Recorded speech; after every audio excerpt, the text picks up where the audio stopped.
Esta noche él nos va a platicar sobre el Observatorio Astrofísico Guillermo Haro, a 35 años de observar el cielo desde Sonora. Adelante, Javier. Pues muchísimas gracias, Gerardo. Muy buenas noches a todos. Nuevamente, ya después de un tiempo de ausencia que he tenido con ustedes, es que he tenido muchísimo trabajo. Les agradezco el tiempo que le prestan a esta plática. De hecho, le comentaba a Gerardo que estuve viajando entre octubre y noviembre, 2 meses a la ciudad de Puebla por trabajo.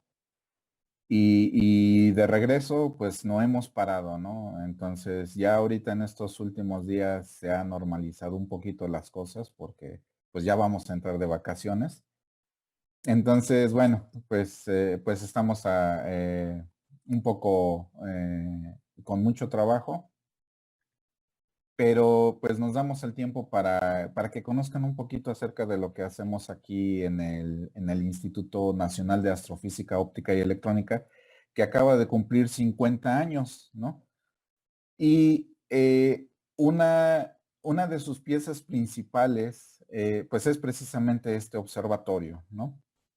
Entonces, les voy a compartir pantalla y vamos a empezar con esto, ¿no? Yo creo que este va a ser un tema que le va a gustar mucho a María del Carmen, porque pues ella es de aquí de Sonora, ¿no? Yo soy poblano, ¿no? Al igual que Luis Nevardo, bueno, pues yo soy poblano y pues vine a dar hasta acá. Entonces, les quiero platicar acerca de lo que es el Observatorio Astrofísico Guillermo Haro.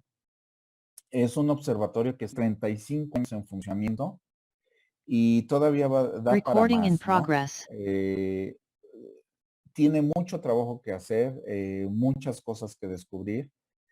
Un observatorio depende mucho de la habilidad que tengan los astrónomos para explotar este tipo de instrumentos.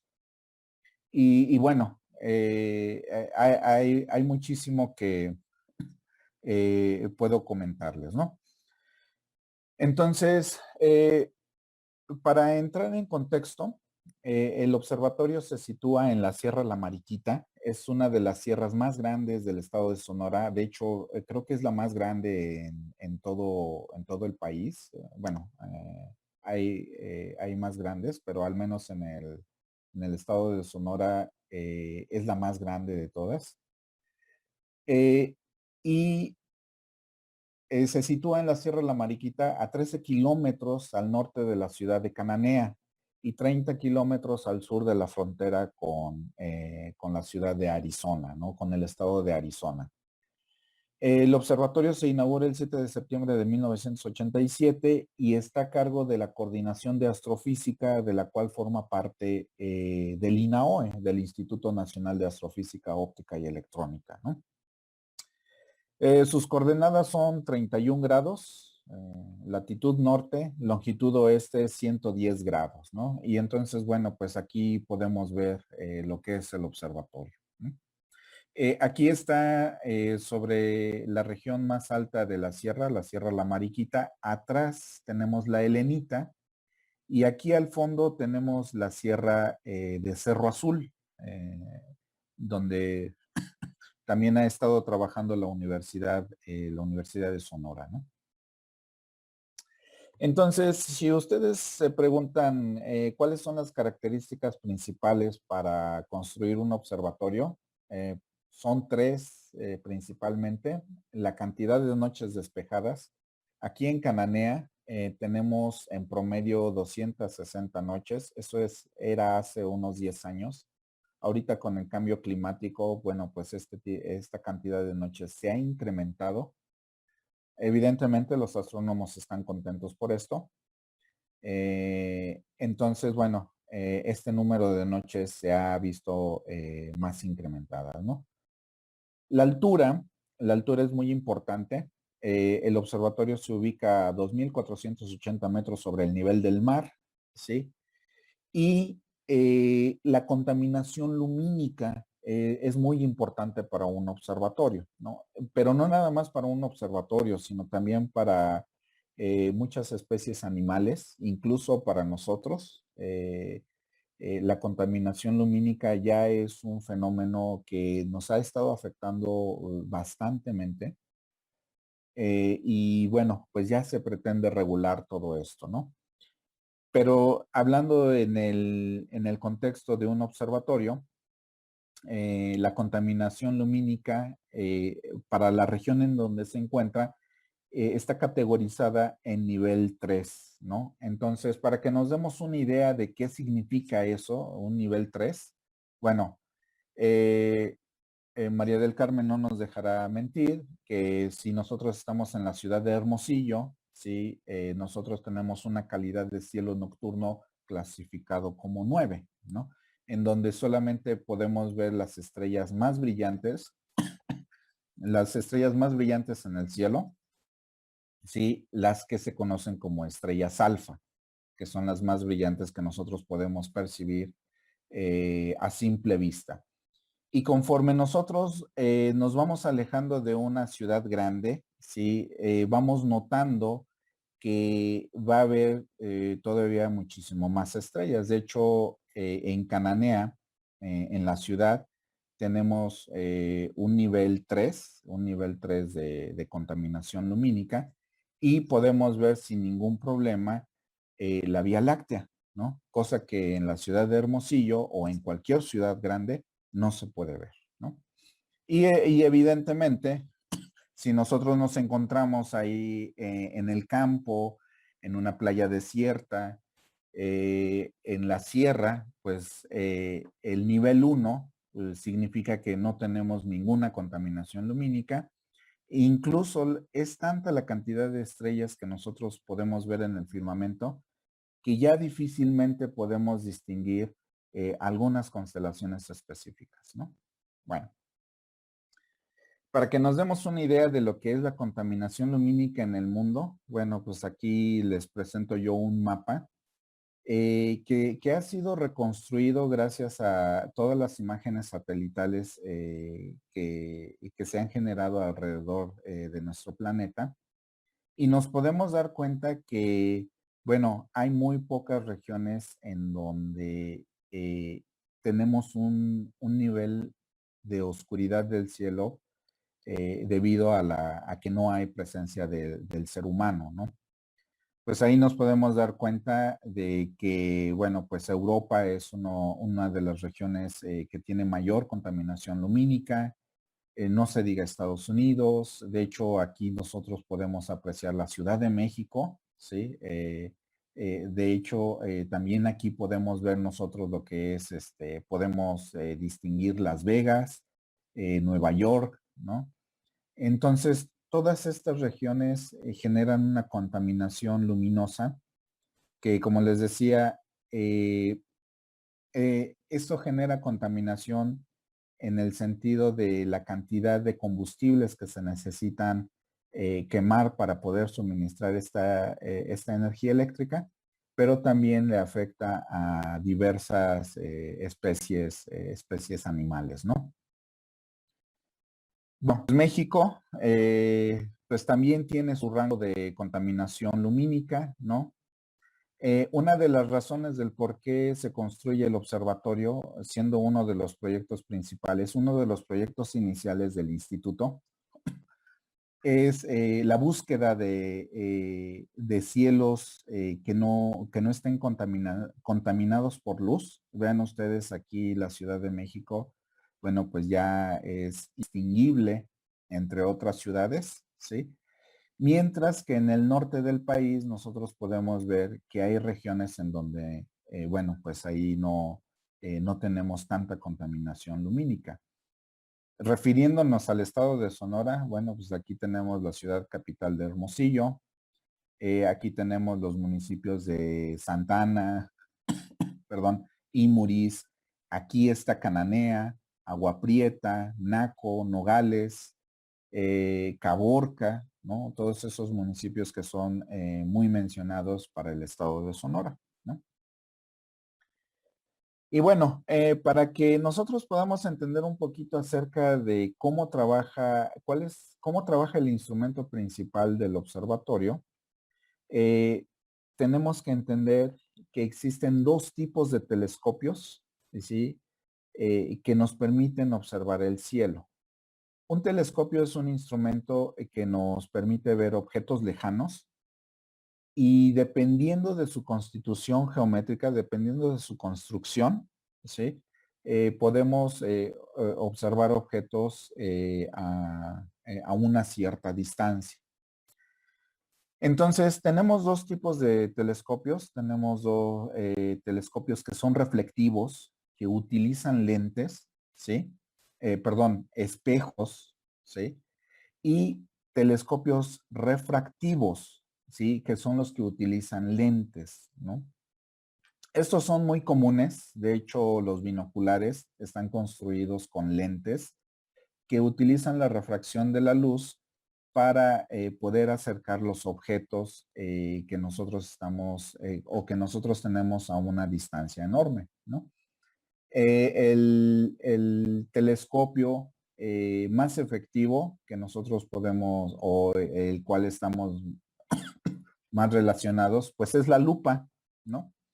Ahí nosotros lo utilizamos a través de una lente, hacemos acercamiento de aquellas cosas pequeñas que no podemos distinguir, ¿no?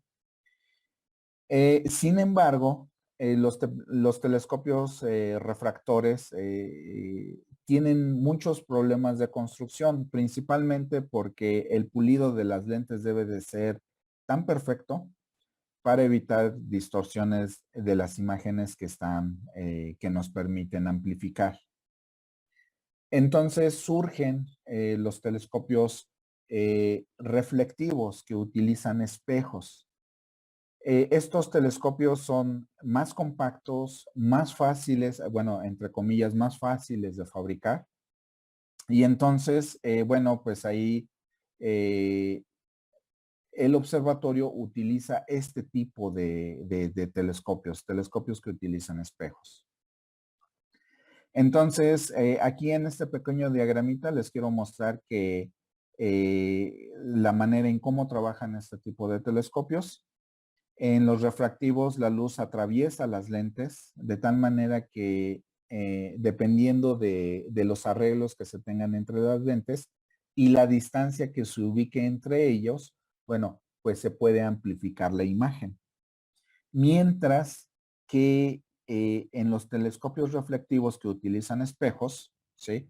Eh, la, la capacidad de magnificar las imágenes que están a una distancia considerable va a depender del diámetro con el cual se construya dicho telescopio.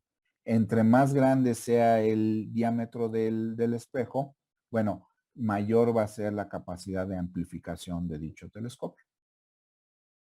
Y bueno, pues este es el telescopio de 2.11 metros de diámetro del observatorio.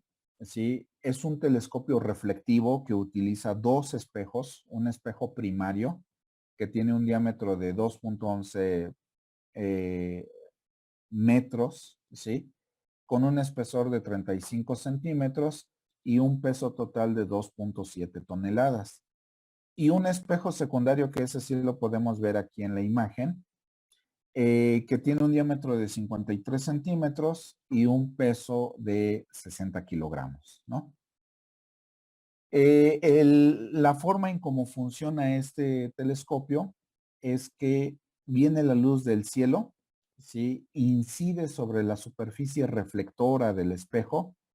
Esa luz la dirige hacia el espejo secundario y del espejo secundario la dirige a un punto llamado punto focal, que es en donde se coloca el instrumento que va a observar las estrellas o la región en el cielo de interés para el astrónomo. Como todo instrumento, pues este debe de recibir mantenimiento. De hecho, ahí estamos nosotros haciendo unas labores de desarmado de todo el telescopio para extraer la pieza principal del mismo, que es el espejo primario, ¿sí? Aquí estamos viendo, bueno, aquí estamos viendo en secuencia el desarmado del telescopio. Se está extrayendo la celda que contiene el espejo primario.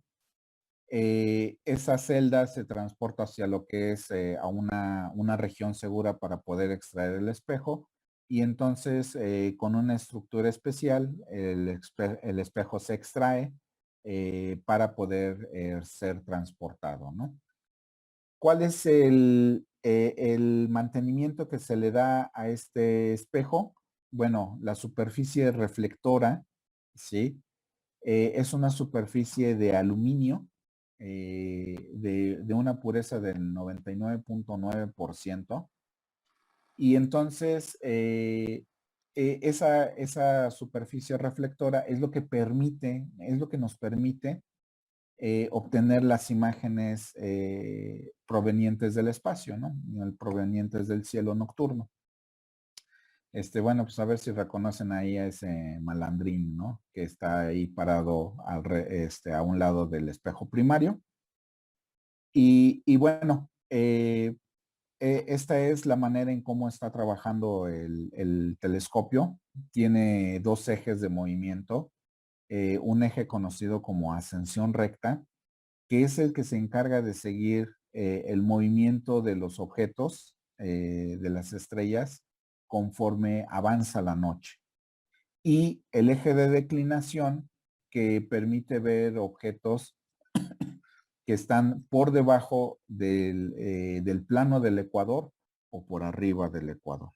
Entonces, con esta combinación de movimientos, bueno, pues se puede seguir cualquier objeto en el cielo. Bueno, pues ahí seguimos en labores de mantenimiento. Ya estamos armando el telescopio ya una vez que se le ha dado el proceso de mantenimiento a la superficie de reflexión del espejo primario y también del espejo secundario. Aquí está cubierto el espejo secundario, ¿sí? Y entonces finalmente para que el astrónomo pues ya se ponga a trabajar, entonces ya pueda obtener datos del cielo nocturno. Ahí en este caso el observatorio, mejor dicho, el telescopio ya está apuntando a un objeto. Aquí esta foto es solamente demostrativa. En realidad, todas las luces que hay en el observatorio se apagan, ¿sí? Porque entonces ya no permitiría detectar objetos débiles el telescopio. Y entonces el instrumento que permite obtener las imágenes que puede detectar el telescopio, ¿no?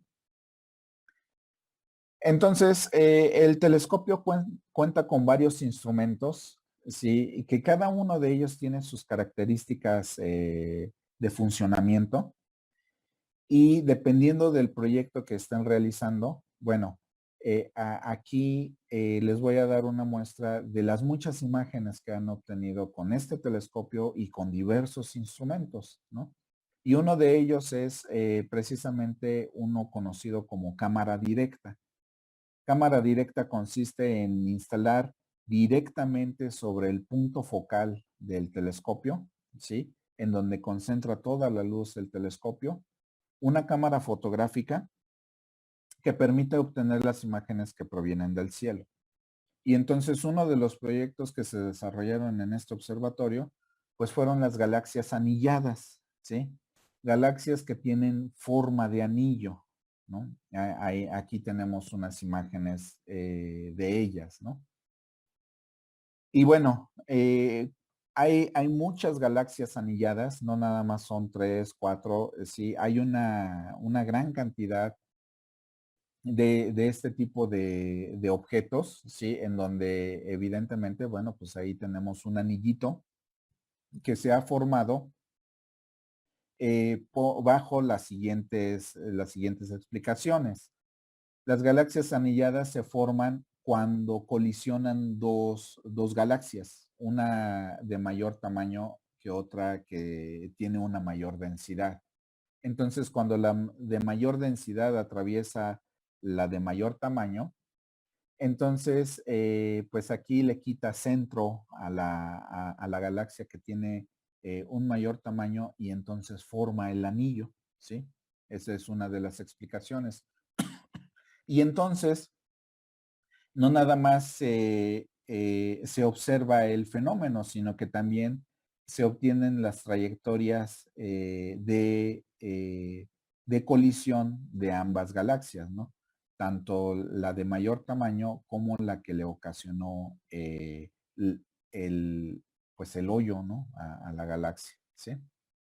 Aquí tenemos la trayectoria de una galaxia más concentrada y otra galaxia más de mayor tamaño que ha sido atravesada por la galaxia 1, ¿no? También se estudia la composición química de las galaxias a través del uso de los espectrógrafos, ¿no? En donde, bueno, pues aquí tenemos un espectrógrafo instalado en la base del telescopio. Y entonces uno de los intereses de los astrónomos es estudiar la composición química de las galaxias. En este caso tenemos aquí la galaxia M82, que está ubicada al norte, a nuestro norte geométrico. Ahí es donde nosotros podemos encontrar esta galaxia. Y entonces cada uno de estos piquitos que ustedes ven aquí representa un elemento químico con el cual está conformado dicha galaxia. En este caso, los astrónomos estudian la simetría química que pueden tener las galaxias para saber cómo es su composición, si es homogénea, si es heterogénea y principalmente si hay homogeneidad, ¿sí? Entonces, si en algún punto de la galaxia pudiera haber una región que pudiera albergar vida, ¿sí? Bueno, por la simetría que tiene dicha galaxia, por deducción uno podría decir, ah, bueno, pues es que en el lado contrario, pues también puede haber una región que pueda albergar vida. Es muy importante estudiar la simetría química de una galaxia, porque si hay una región que pudiera permitir el desarrollo de la vida, pues eso, por su composición química, pues eso por deducción puede generar que en diversos puntos de la galaxia, bajo esas mismas condiciones químicas, también se pueda desarrollar la vida, ¿no? Y bueno, pues ese es el interés principal de los astrónomos. En el observatorio tenemos una cámara infrarroja, que esta cámara infrarroja, como su nombre lo dice, detecta calor, ¿sí? Hay objetos en el espacio que probablemente no emiten luz, ¿sí? Como los agujeros negros, ¿sí? Pero sí emiten otras ondas de radio, perdón, otras ondas del espectro electromagnético como lo es el calor, ¿sí? Las ondas infrarrojas. Y entonces en el observatorio tenemos, perdón, esta botellita azul, ¿sí? Este instrumento se conoce como canica, que es una cámara infrarroja que detecta manifestaciones energéticas caloríficas que tienen los cuerpos, ¿no? Las galaxias, las estrellas. Y entonces, uno de los descubrimientos importantes que dio este instrumento es que la galaxia M82, la que acabábamos de ver hace rato, normalmente se clasificaba como amorfa, es decir, que no tenía una forma específica. Pero resulta que con las observaciones en el infrarrojo, le descubren a esta galaxia brazos espirales. Entonces, esta es una contribución muy importante de México para la astronomía mundial, porque entonces muchas galaxias que se clasifican de esa forma, ¿sí?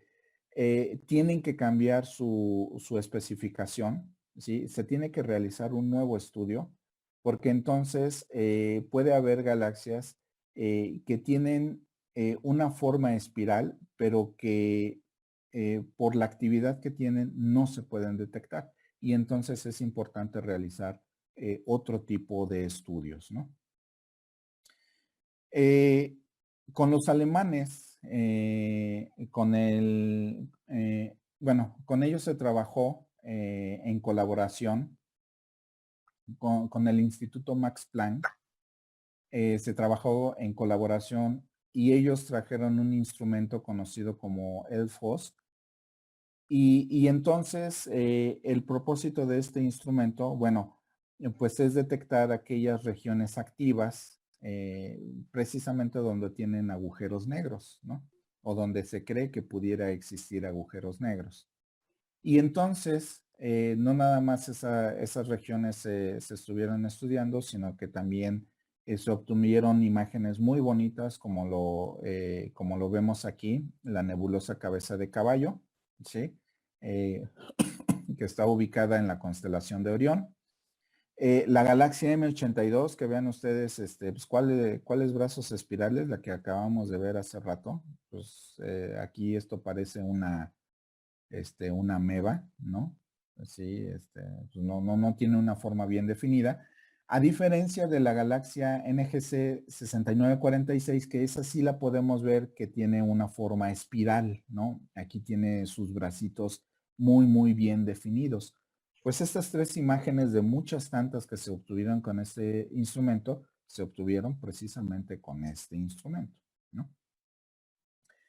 Aquí hay un instrumento conocido como bacanora, ¿no? Es un instrumento donado por la Universidad de Arizona. Ya no lo estaban utilizando. Entonces, un astrónomo precisamente de Baja California, Omar López Cruz, pues habló con ellos y les dijo, oye, pues ¿sabes qué? Pues préstame tu instrumento, ¿no? Yo tengo algunas cosas que puedo observar y puedo echarlo a andar allá en el telescopio de Cananea. Y le dije, pues órale, va, ¿te interesa? Pues te lo donamos. Y cuando vino aquí el instrumento, pues en eso trabajamos en su instalación. Y entonces la instalación fue rapidísima, no nos dio problemas técnicos. Solamente se utilizaron 2 noches para implementarlo. Y el astrónomo estaba tan contento que pues festejó ahí con bacanora. Y en una de esos en uno de esos sentimientos que proporciona esta bebida, ¿no? Dijo, pues ¿cómo le llamaremos al instrumento? Pues le llamamos bacanora, pues ya, así le llamamos, ¿no? Y entonces, esta es una de las imágenes que que se obtuvo con este instrumento, es la galaxia M51, que está ubicada también al norte, a nuestro norte geográfico. Entonces, vean ustedes, pues esta es una galaxia espiral, ¿no? Y atrasito tiene otra galaxia en forma globular. Entonces, pues esta es una contribución, este es uno de los aspectos importantes que se ha podido obtener con este instrumento, ¿no? Ahorita, en esta temporada, ya estamos porque empiecen las nevadas en el observatorio. Entonces, esta es una imagen de una nevada que cayó en enero. No recuerdo el año, creo que fue 2013. Y entonces, pues toda la sierra se cubre de blanco, ¿no? Y es un espectáculo muy bonito que nosotros podemos observar, ¿no? Claro que es muy frío, ¿no? Ahora, la pregunta es cómo surge el INAOE y específicamente cómo surge el Observatorio Astrofísico Guillermo Haro, el OAGH, ¿no? Bueno, este instituto, el Instituto Nacional de Astrofísica Óptica y Electrónica, tiene sus orígenes en el Observatorio Astrofísico Nacional de Tonantzintla, el OANTON, que es inaugurado hace 75 años. Ya tiene más, 79 años. El 17 de febrero de 1942. Y este instituto lo funda Luis Enrique Erro, ¿sí? Aquí está con, con los primeros investigadores, personal administrativo, personal de intendencia. Eran muy poquitos en aquel entonces. Y aquí en el centro pues tenemos a Luis Enrique Erro, ¿no? De hecho, el Servicio Postal Mexicano no se olvida de él por la contribución tan importante que dio, pues fundó uno de los observatorios astronómicos más importantes de México, y entonces le dedica una estampilla en la serie conocida como Arte y Ciencia de México, ¿sí? Aquí podemos ver a Luis Enrique Erro, ¿sí? Y la estampilla se emite en 1973, ¿no? Como les decía, bueno, pues aquí está Luis Enrique Erro, sí, vean ustedes, ahí está el señor muy carismático, sí. Y entonces, este observatorio se inaugura en una colina ubicada en Santa María Tonantzintla, en una población conocida como Santa María Tonantzintla, en el municipio de San Andrés Cholula, en la ciudad de Puebla, ¿sí? Son unas oficinas modestas y el instrumento principal que utiliza este observatorio es el conocido como la cámara Schmidt. Y a partir de entonces se inicia una de las etapas más importantes para la astronomía mexicana, ¿no? La cámara Schmidt es un telescopio que utiliza un espejo de 1.2 metros de diámetro, ¿sí? Y de hecho este es el edificio antiguo, de la cámara, y esta es su montura ecuatorial antigua también, ¿no? Entonces, eh, los descubrimientos que se hacen en en este observatorio, pues es el descubrimiento de los objetos Herbig-Haro, ¿no? Aquí es donde entra el doctor Guillermo Haro, ¿sí? Y estos objetos los descubre él, por eso llevan su apellido. Y también llevan el apellido de Herbig. Este es un astrónomo estadounidense. Pero aquí la historia es un poco cruel porque quien descubre primero estos objetos, ¿sí? Es precisamente Guillermo Haro. Nada más que aquí se tardó en reportarlos y entonces el que le ganó ahí pues el mandado, pues fue este señor Herbig, que también los observó, pero este sí los reportó y entonces por eso queda primero su apellido y en segundo lugar queda Haro, ¿no? Estos objetos consisten en que son objetos de luminosidad muy variable, ¿no? Es decir, de repente son estrellas azules y de repente son estrellas rojas. Y eso fue lo que le llamó la atención a Guillermo Haro. Y entonces descubre un número muy importante de estos objetos, ¿no? También se detectan, se estudia la variabilidad de las estrellas, ¿sí? Aquí ustedes pueden ver estos puntitos, ¿sí? Significa que se ha observado una estrella a lo largo de diversas etapas del año.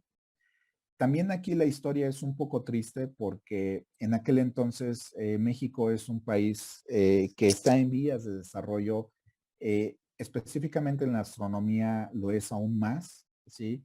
Entonces los recursos escasean y entonces estas placas fotográficas se tienen que utilizar al máximo, de tal manera que una placa se utilizó, vean ustedes aquí, 1, 2, 3, 4, 5, 6 veces, ¿sí? Porque no se tenía dinero para poder comprar este material tan costoso. Entonces, el mexicano siempre se ha caracterizado de optimizar todos los materiales que tiene a la mano y sacar el mayor provecho posible. Y precisamente por hacer esto, se dieron cuenta de que había estrellas que su luminosidad cambiaba respecto al tiempo. Y entonces también esta fue una de las aportaciones que dio la cámara Schmidt en el Observatorio Astrofísico de Tonantzintla, ¿no? Gracias a esta, vean ustedes, aquí hay una variabilidad, ¿sí? En donde está una estrella apenas iluminada y de repente tiene un boom, ¿no? ¿Quién sabe qué pasó ahí? Pero ya su variabilidad se ve reflejada, ¿no? Y entonces se clasifica como el objeto 258. Se obtienen imágenes impresionantes con esta cámara Schmidt. Sí, vean ustedes, aquí está la nebulosa de Cabeza de Caballo en la constelación de Orión. ¿Sí? Aquí está la galaxia del sombrero, ¿sí? La galaxia M51 que ya les mostraba con el instrumento Bacanora. Y entonces a partir de 1942 en funcionamiento con la cámara Schmidt se elaboran más de 15,000 placas fotográficas. Bueno, hay quien dice que son más de 16,000, no se ponen de acuerdo, ¿no? Pero bueno, vamos a dejarlo en un dato conservador, que son 15,000 placas fotográficas. Y estas placas fotográficas ya forman parte de la memoria del mundo declaradas por la UNESCO. De hecho, estas placas fotográficas se siguen estudiando hoy en día, a pesar de que tenemos sistemas electrónicos más sensibles de lo que es una placa fotográfica, todavía se siguen estudiando. ¿Por qué? Porque el universo sigue siendo muy, muy activo. De tal manera que se pueden detectar novas, explosiones de novas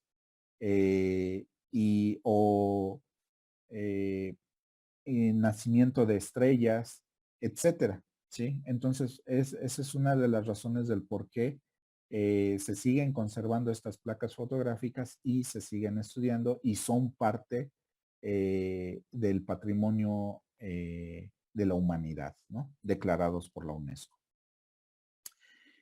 Esta es la cámara Schmidt y no se parece en nada al instrumento que les presentaba yo en un principio. ¿Por qué? Porque se degrada, tenía muchos problemas de manejo, entonces todo instrumento astronómico se va mejorando, ¿sí?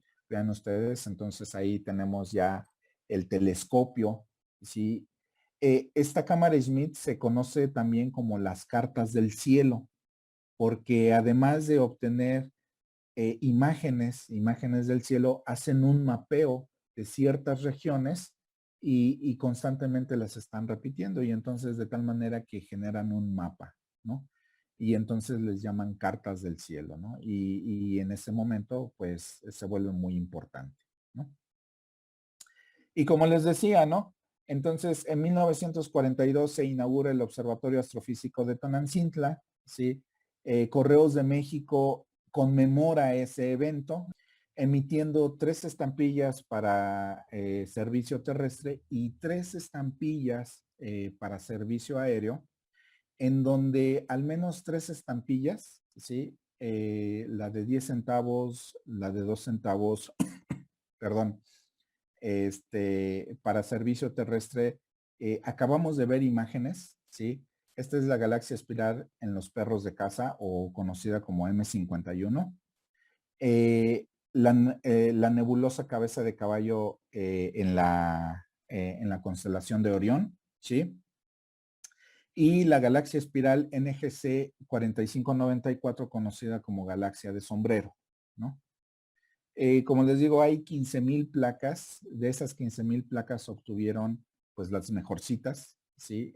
Para mostrarlas y conmemorar la inauguración del Observatorio Astrofísico de Tonantzintla, el 17 de febrero de 1942, ¿no? Y bueno, hay una leyenda urbana. La cámara Schmidt, el telescopio que acabamos de ver, no era el único instrumento con el que contaba el Observatorio Astrofísico de Tonantzintla, sino que también tenía un observatorio solar, ¿no?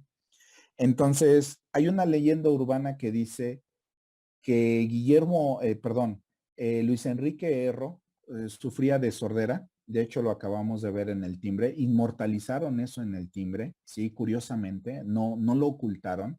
Y la razón es la siguiente. Se dice que, bueno, en aquel entonces los astrónomos eran poquitos, contados con la mano en aquel momento. Estamos hablando de 1950. Y entonces un aparato de sordera en ese tiempo era carísimo, muy, muy, muy caro. Y entonces Luis Enrique Erro ya estaba perdiendo la audición. Entonces los presidentes de aquel entonces sí conocían a a los científicos, a todos los científicos mexicanos, sí, pues porque eran pocos y eran por lo mismo muy, muy importantes. De tal manera que el presidente en turno le dio el dinero a Luis Enrique Erro para que en Estados Unidos se comprara su aparato para la sordera. Y lo que hizo este señor es que dijo, bueno, pues si he de proporcionar un legado para México, pues qué importa si me quedo sordo. Lo mejor que puedo hacer es comprar un instrumento y lo que compró fue un telescopio solar con ese dinero que le dio el presidente para su aparato de sordera. Y entonces el observatorio cuenta ahora, bueno, en aquel entonces contó ahora con un telescopio para observar el Sol. Y entonces este es el telescopio solar. Sí, es un telescopio muy, muy bonito, ¿sí? En donde permite observar, aquí hay una sucesión de fotos que se tomaron, placas fotográficas que se tomaron del Sol, ¿sí? Bueno, de hecho, vean ustedes, la estampilla que veíamos ahorita del eclipse solar es precisamente tomada de una de las placas fotográficas, ¿sí?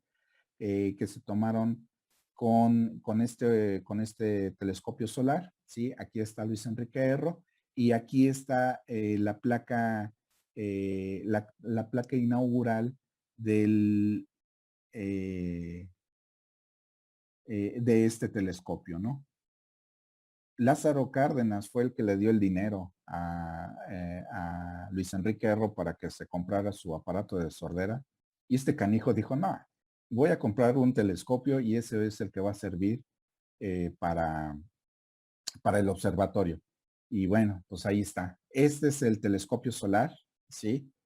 Les digo que es un instrumento muy bonito porque una de las características que debe de tener un telescopio es que debe de ser capaz de seguir el movimiento de los astros. El Sol no es una excepción, ¿sí? Y entonces los telescopios actuales utilizan motores muy finos, muy potentes, muy exactos, controlados por electrónica muy, muy fina, muy, muy precisa, para poder dar seguimiento a los objetos de una manera exacta. Lo maravilloso de este telescopio es que todo su mecanismo, todo su sistema de seguimiento es mecánico. No tiene ningún motor. Y se los digo porque yo lo vi en vivo. Yo soy ingeniero mecánico y me asombré de la mecánica tan precisa que tiene para poder seguir el movimiento del Sol y poder hacerle un estudio. Este señor que ustedes ven aquí del lado inferior derecho es el doctor Alejandro Cornejo, ¿sí?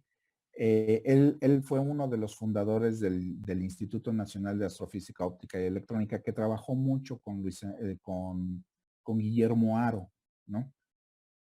Y pues bueno, pues también cuenta muchísimas historias que tiene con Guillermo Haro y todo lo que le tocó vivir, ¿no? Entonces, aquí entra Guillermo Haro, ¿sí? Guillermo Haro empieza a trabajar en 1945 en el Observatorio Astronómico Nacional de Tonantzintla, ¿sí? Y trabaja con Luis Enrique Erro. De hecho, Luis Enrique Erro lo contrata, le dice, pues órale, ¿quieres chamba? Pues aquí merengues, ¿no? Y bueno, él empieza a trabajar con la cámara Schmidt, sí, y entonces él es el que descubre los objetos que les decía, los objetos Herbig Haro, sí. Hace muchas contribuciones a la astronomía mexicana y entonces Después de Luis Enrique Erro, ahora a él le toca ser el director del Observatorio Astrofísico Nacional de Tonantzintla, ¿sí? Y entonces Guillermo Haro se da cuenta de que el observatorio no se puede quedar así nada más como observatorio, sino que necesita el apoyo de las especialidades de electrónica, de óptica, ¿sí? Esas dos especialidades. Y entonces a partir de ahí, eh, por decreto presidencial, surge el 11 de noviembre de 1971 el Instituto Nacional de Astrofísica, Óptica y Electrónica. Y Guillermo Haro es su primer director.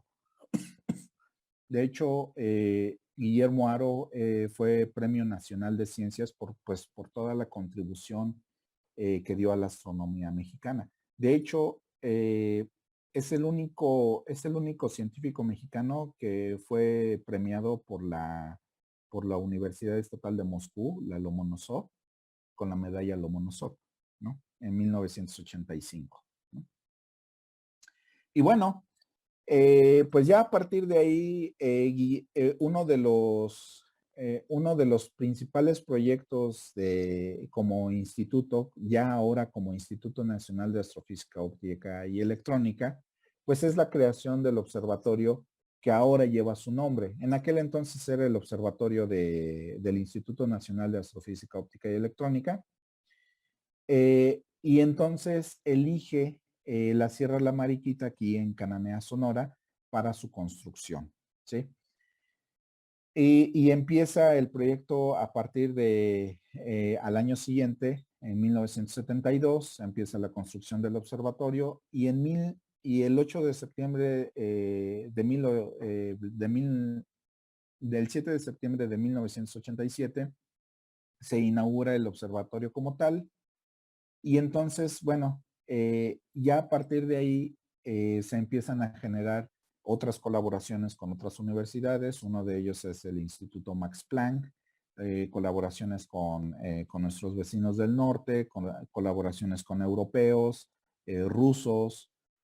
Y entonces, toda esa contribución que dejó Guillermo Haro, pues Correos de México la conmemora con un timbre celebrando el centenario del natalicio del doctor Guillermo Haro Barraza. ¿no?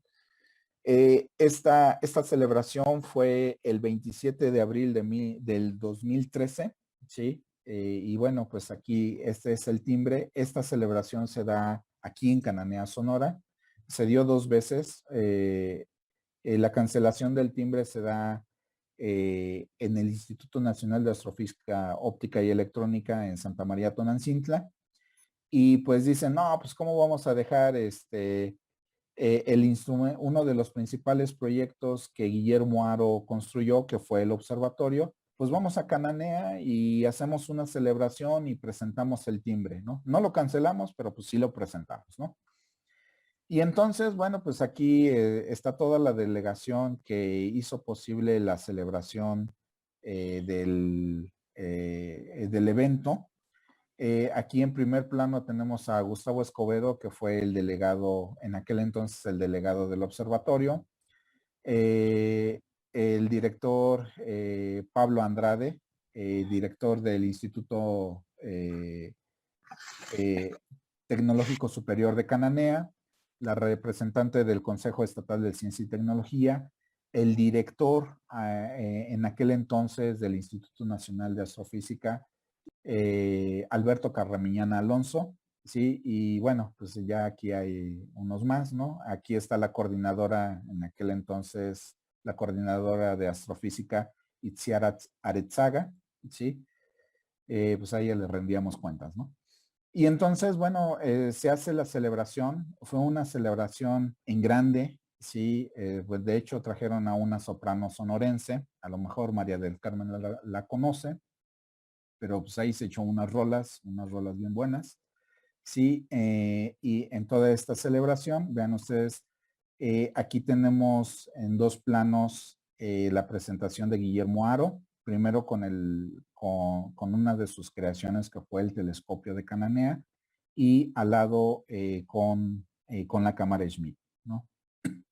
Bueno, aquí tenemos un mejor plano, ¿no? Aquí tenemos la cámara Schmidt y aquí tenemos el telescopio de Cananea, ¿no? Y aquí la muchachona cantando. El evento fue grande, se hizo una feria de exposiciones científicas, concurso de dibujos, en donde los niños plasmaban cómo percibían ellos el observatorio, ¿sí? Se dieron noches astronómicas, fue toda una semana de mucho evento en donde participó mucho la población. Estos son temas que les gusta muchísimo. Al fondo tenemos la Casa Green, ¿sí? Una de las casas emblemáticas de Cananea, Sonora, ¿no? Y bueno, pues ¿qué dieron en esa celebración? Dieron la hoja conmemorativa, la hoja filatélica donde está la estampilla que conmemora el centenario del natalicio del doctor Guillermo Haro Barraza. La cancelación, vean ustedes, ¿sí? Es la cámara Schmidt, ¿sí? Exactamente la forma que toma la cámara Schmidt. Y el día de emisión se toma como el 21 de marzo del 2013, aunque la celebración que se llevó a cabo, perdón, en Cananea, Sonora, fue el 27 de abril de 2013, ¿no? O sea, después. Pues aquí nos deben la cancelación de la estampilla, ¿no?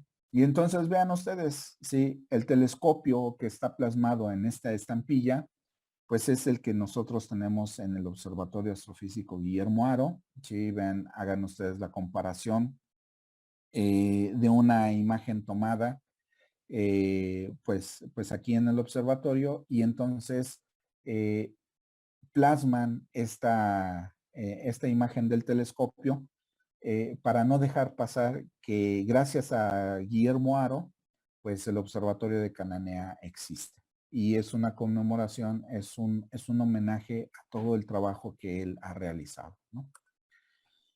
Y vean, la cancelación la toman de una posición de trabajo de la cámara Schmidt, ¿sí?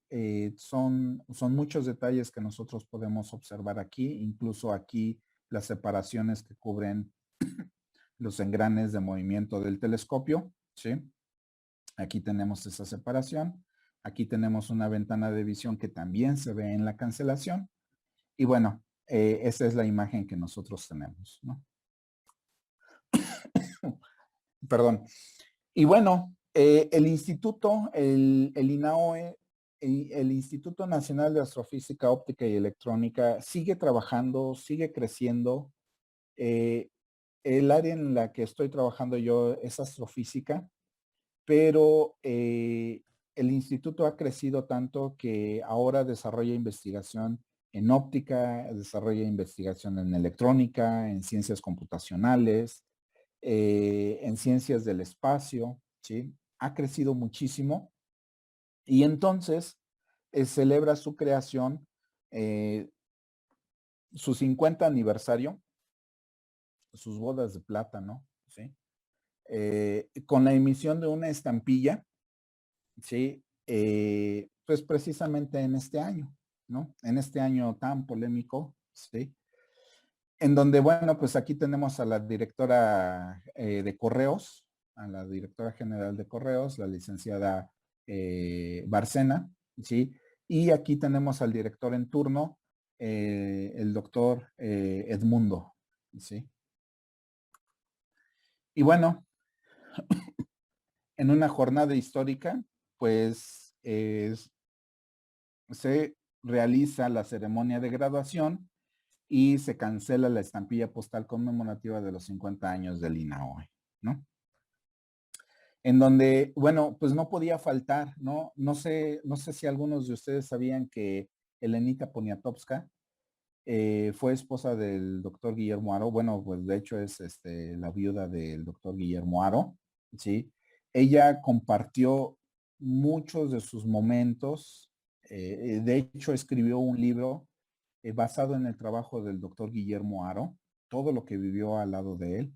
Y entonces, en una ceremonia, ella brindó un discurso en donde mencionó muchas de sus anécdotas vividas con el doctor Guillermo Haro. Y entonces le dan el doctorado honoris causa a Elenita Poniatowska, ¿no? Aquí tenemos a Elenita Poniatowska, la directora general del CONACYT, la doctora María Elena Álvarez Bulla y el doctor general del INAOE, el doctor Edmundo. Bueno, perdón, esta es la hoja filatélica del 50 aniversario del Instituto Nacional de Astrofísica Óptica y Electrónica, ¿sí? Bueno, pues aquí ya podemos ver en qué consiste. En el evento no dieron la hojilla, no dieron, cuando hicieron la cancelación, proporcionaron el material a las personas asistentes. Fueron muy pocas por las cuestiones de la pandemia. Lo que dieron fue pues la hoja de las 50 estampillas, ¿sí? Bueno, aquí les muestro este sobre de primer día, de primer día de emisión. Es un sobre muy bonito, ¿sí? A mí en lo particular me gustó muchísimo porque plasma lo que es la figura del observatorio, el Observatorio Astrofísico Guillermo Haro, ¿sí? De hecho, aquí en la estampilla aparece pequeñito, pero aparece, ¿sí? Aquí lo retoman y yo creo que eso es lo justo. Es un sobre muy, muy bonito. Y si tienen oportunidad de conseguirlo, consíganlo. La verdad es que está padrísimo. Yo cuando lo conseguí, lo vi, dije, wow, pues aquí debo de tener otro más, ¿no? Por si se me quema uno, ¿no? O por si pasa algo. Porque la verdad está muy, muy, muy bonito este sobre, ¿no?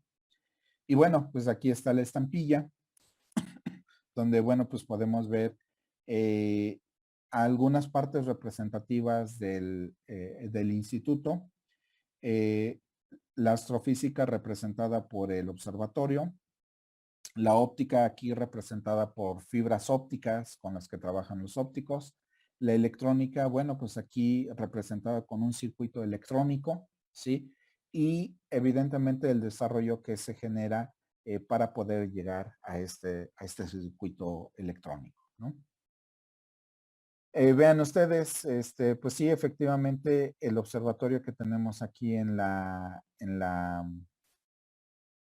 estampilla, bueno, pues corresponde a una de las tantas imágenes que se le han tomado al observatorio, ¿sí? En donde, bueno, pues nosotros podemos ver que sí, pues efectivamente es el observatorio de Cananea, ¿no? ¿Qué dieron en el evento? Dieron esta hojita, ¿sí? Así como la ven ustedes en el evento de cancelación, ¿sí? Dieron esta hojita. No es una hoja filatélica porque no tiene ninguna información. No sé si en algunos eventos de cancelación de estampilla si haya generado esto. Ahorita Ramiro nos va a platicar, dado que él estuvo en un evento de cancelación de primer día. Es una hoja, ¿sí? Una media cuartilla que tiene la estampilla y solamente tiene la cancelación. Nada más, ¿sí? Eso es lo que le dieron a la gente asistente y el que quería adquirir la hoja o las estampillas completas, pues también se la vendían, ¿no? Pero esto es algo que me llamó mucho la atención, ¿no? Bueno, pues esta es la cancelación para la estampilla, la cancelación del primer día, ¿sí? Del 10 de noviembre de 2021, ¿no? Donde, bueno, pues podemos ver aquí el logo del INAOE y una representación un tanto sencilla de una galaxia, ¿sí? Y aquí el planeta Saturno, ¿no? Entonces, como les comentaba, esta es la cancelación de la estampilla. La estampilla es ya autoadherible, de hecho aquí podemos ver el suajado para poder desprenderla de la hoja. Y como les decía, hacen alegoría pues a una representación sencilla de una galaxia. Pues aquí tenemos al planeta Saturno, ¿no? Es el más representativo de todos los planetas. El logotipo del INAOE y la etiqueta del 50 aniversario de la creación del instituto, ¿no? ¿Qué hay más adelante, no? Ya platicando ahí con algunas autoridades por aquí cercanas al director general, pues ahora en este año se va a celebrar el 35 aniversario del Observatorio Astrofísico Guillermo Haro y por consiguiente el 80 aniversario del Observatorio Astrofísico Nacional de Tonantzintla. Aquí le vamos a cambiar, no es astronómico, es astrofísico. Entonces, no sé si se vaya a emitir dos estampillas por separado, ¿sí? Una para el observatorio, pues es que les digo que pues ya nos deben una estampilla, nos deben ya un reconocimiento para el observatorio. Y pues evidentemente celebrando el 80 aniversario de lo Antón, ¿sí? Que eso es lo que, pues, en términos filatélicos, pudiera haber más adelante, ¿no? A lo mejor se da en este año. No sé, todo depende de la visión que tengan las autoridades, ¿sí? Bueno, pues de mi parte, pues eso sería todo. Oye, Javier, ¿se puede ir al Sí. observatorio? Bueno, ahorita por las cuestiones de la pandemia no se están recibiendo visitas, ¿no? Pero ya una vez que entremos a la nueva normalidad, sí, antes de que ocurriera todo esto, sí se estaban admitiendo visitas. De hecho, eso es parte de nuestro trabajo, vincular con la sociedad todo el trabajo que los astrónomos están haciendo, ¿no? Nos visitaban escuelas de Nogales, la Universidad de Sonora, nos visitaban escuelas de Nacosari, de aquí, pues aquí cerquitas, ¿no? Agua Prieta, ¿sí? Magdalena, Santana, ¿sí? Y evidentemente toda la gente de aquí de la ciudad, ¿no? De aquí de Cananea, ¿no? Sí, así es. Entonces, en cuanto haya oportunidad, ya quiero ir. verde, sí, los invito a que vengan a conocer el observatorio. Ay, gracias. Sí, dime, Alfredo. Está antes Juan, ¿no? Ah, Juan, sí, La dime, secuencia Juan. que llevamos adelante. Buenas noches, muy interesante, Javier. Yo quisiera preguntarte cuál es la primera estampilla que reproduce escenas del espacio exterior. Ah, pues mira, en este caso son las tres estampillas. Se los voy a compartir. Sí, Eduardo. Perdón, Ricardo. Le va a Alfredo, perdón. Ah, ok. Sí. Pero preguntaba, creo que la primera del mundo, Juan, perdón. Sí, las tres primeras del mundo, porque yo leí, pero no recuerdo en dónde, que son las del Observatorio de Tonantzintla. Y quería preguntarte si es cierto esto. Sí, mira, de hecho, el observatorio se inaugura el 17 de febrero de 1942 y ese mismo año emiten 6 estampillas, 3 para uso terrestre y 3 para uso aéreo, ¿no? Entonces, son las primeras estampillas que utilizan ya imágenes. Estas son imágenes de la cámara Schmidt, ¿sí? Hace rato las acabamos de ver. Al menos aquí tenemos 4 imágenes de ese telescopio y son las que empiezan a emitir, ¿no? Para dar conocimiento a la sociedad del trabajo que hacen, pues en aquel entonces los poquitos astrónomos que existían en el país, porque eran muy, muy poquitos, contados con la mano, ¿eh? El presidente los conocía, ¿no? No que ahora el presidente, pues quién sabe si conozca a los astrónomos, ¿no? Uh-huh. Oye, pero esto es muy interesante, ¿no? Son las primeras del mundo. Sí, Y sí. no sé, a mí me abre la puerta a otra pregunta interesante, ¿no?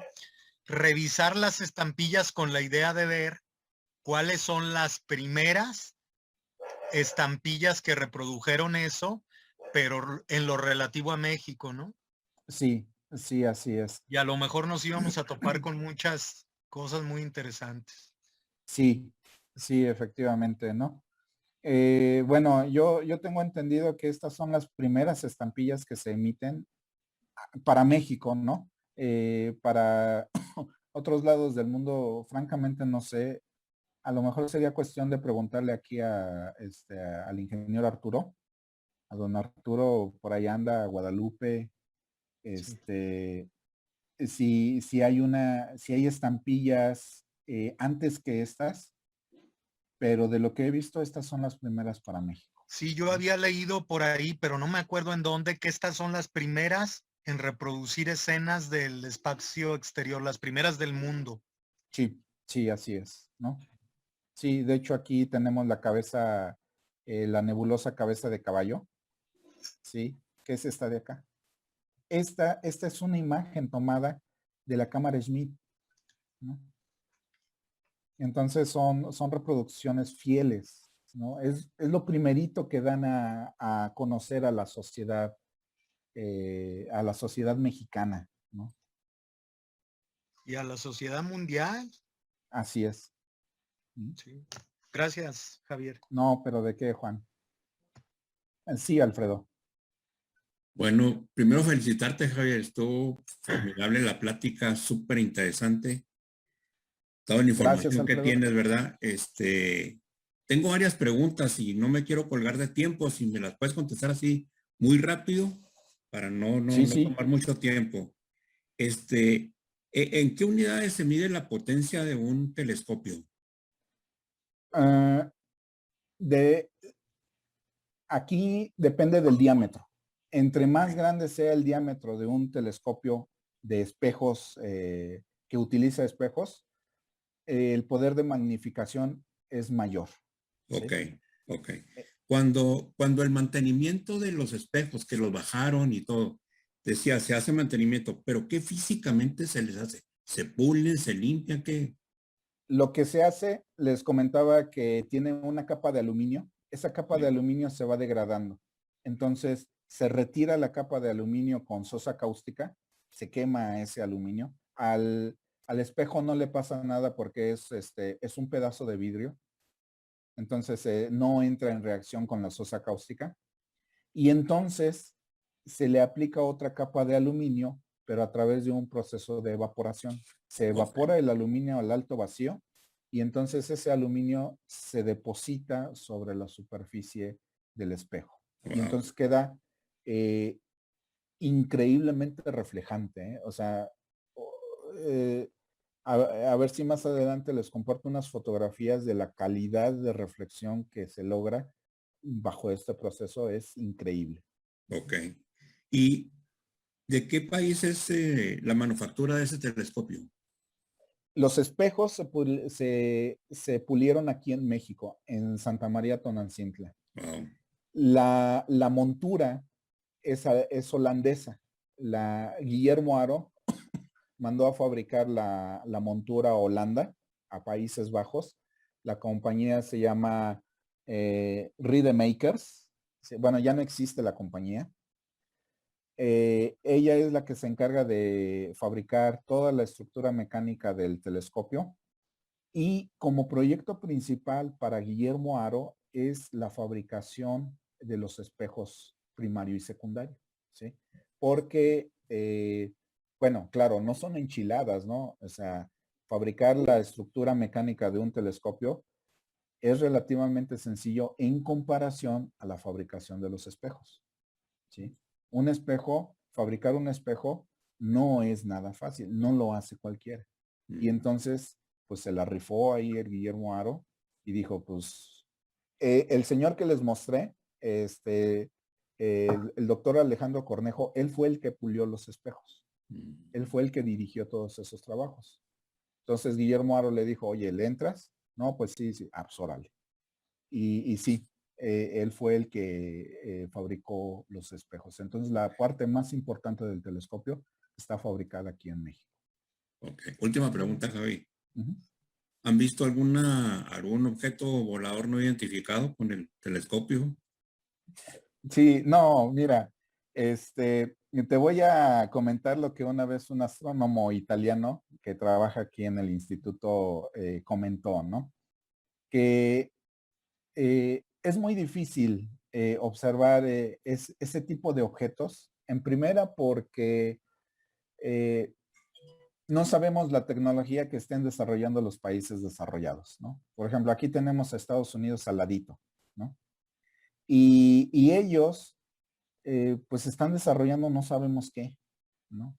Por ejemplo, ahorita ya sabemos que hay aviones de combate teledirigidos, ya ni siquiera tienen piloto, ¿no? Los famosos drones, ¿no? Ahora imagínate qué nivel de tecnología han de estar desarrollando. En la década de los 80s, ¿sí? Bueno, sabemos que estaba en auge la Guerra Fría, ¿no? Había muchos problemas tanto del bloque capitalista dirigido por Estados Unidos como por el bloque socialista dirigido por la Unión Soviética. Entonces la pregunta que siempre se han hecho es ¿por qué los rusos o por qué los soviéticos? Bueno, en 1985 se lanza el telescopio espacial Hubble, ¿no? Para poder observar mejor el espacio. Y cuando lo anuncian con bombos y platillos, ¿no? Dice, oye, pues es lo mejor que la tecnología del ser humano ha podido desarrollar, ¿no? Después del viaje a la Luna. Entonces, con nosotros trabajan astrónomos rusos, ¿sí? Del antiguo bloque soviético, y uno de nosotros le preguntó a ese astrónomo ruso, bueno, más bien es armenio, ¿no? Y dijo, oye, ¿y ustedes los rusos, ustedes los soviéticos, ¿por qué nunca lanzaron telescopios espaciales, ¿no? Para ver ¿no? ¿Por qué dejaron que los gringos les ganaran? Y y este astrónomo nada más lo vio así condescendientemente y le dijo, ay, si yo te contara, los soviéticos lanzamos muchos, pero muchísimos telescopios al espacio, pero esos no veían hacia arriba, esos veían hacia abajo, ¿no? No. Entonces, la tecnología de telescopios espaciales no es nueva, ¿eh? Viene incluso desde la década de los 70s, ¿no? Ya se utilizaban para espionaje. Sí. De hecho, muchas de las imágenes que nosotros vemos de Google Maps vienen precisamente de esos telescopios. Ahora resulta que, ay, vean ustedes la nueva tecnología. ¿Cuál nueva tecnología? Ya estaba. Sí. Muchas gracias, Javier. Te felicito. No, al Muchas contrario, gracias. gracias a ustedes.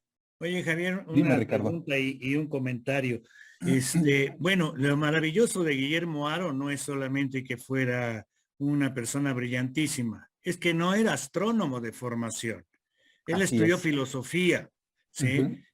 Obviamente casado con Elenita, lo que quieras, ¿no? Pero él no era un profesional formado en ese campo, que es más excepcional todavía. Que llegue a dirigir uno de los centros más importantes de investigación de su momento y que deje una huella tan impresionante como la que dejó, ¿no? O sea, pero bueno, ¿qué cambios ha habido entre esa etapa de desarrollo en el número de científicos dedicados actualmente a este campo? Pues ha habido un incremento enorme de estudiantes en astronomía. De hecho, bueno, el instituto no nada más se dedica a la astronomía, ya se dedica a la óptica, se dedica a la electrónica, se dedica a las ciencias computacionales Se dedica a las ciencias del espacio, incluso ha querido entrar a cuestiones de ciberseguridad, ¿no? Entonces, ahorita ya el instituto ha establecido muchos convenios, no nada más con el Instituto Max Planck, sino también con universidades en Estados Unidos, varias universidades europeas, varias universidades rusas, incluyendo la Lomonosov, una de las universidades más importantes de Rusia. Y entonces eso ha permitido un incremento de astrónomos en el país, ¿sí? De por sí son poquitos, siguen siendo poquitos. Pero visitantes. No, nacionales. Nacionales. Nacionales, ¿no? Sí. De hecho, pues ahorita el instituto tiene alrededor de 500 estudiantes, 500 estudiantes de posgrado, maestría y doctorado. Sí vienen estudiantes de otras partes del mundo, lo cual también es bueno porque eso habla de que el instituto da posgrados de calidad, ¿sí? Y entonces a partir de ahí la planta estudiantil ha ido creciendo, precisamente porque ya tenemos los laboratorios para poder proporcionarles la infraestructura que necesitan para desarrollarse, ¿no? Porque antes tenías que irte, por ejemplo, a Kitt Peak, ¿no? Al 4 metros, el mayal del Observatorio Nacional allá en Kitt Peak, ¿no? A hacer observaciones, ¿no? O que te presten las observaciones que hicieron otros astrónomos, ¿no? ¿Por qué? Porque en México no había observatorios y aquí sí, en este momento, gracias a este telescopio, bueno, pues ya tenemos estudiantes de doctorado. Y no les mencioné que otro de los telescopios más importantes del instituto es el Gran Telescopio Milimétrico, con el cual México colaboró con el proyecto Evento Horizonte, en donde lograron la primera fotografía del primer agujero negro observado, ¿no? Esta noticia, no sé si recuerden, se dio hace 2 años, en el 2019, ¿sí? En abril del 2019 pudieron fotografiar ya físicamente un agujero negro, cosa que antes solamente era teórico o simulaciones por computadoras.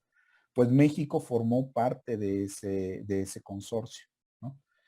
Y eso es bueno porque entonces hay astrónomos mexicanos jóvenes, talentosos, muy buenos, que le entran a esos proyectos y que se están codeando pues con europeos, con gringos, con rusos, o sea, ya ponerte al tú por tú con un ruso, no, está canijo, sí.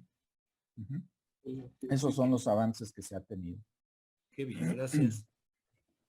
De nada, al contrario, gracias a ustedes. Comentario, Javier.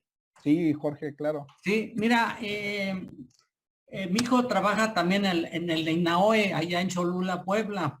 Él tiene doctorado en física en el área de óptica, está ahí, ya tiene varios años trabajando ahí y me ha pasado lo de los del sobre del primer día, pero del anterior está en Cholula y no hubo sobre, fue lo que me decía y sí me dio bueno, ya me mandó la foto de la hojita que viene, pero viene de Puebla, no trae la cancelación de Cholula. Pues realmente era mi comentario.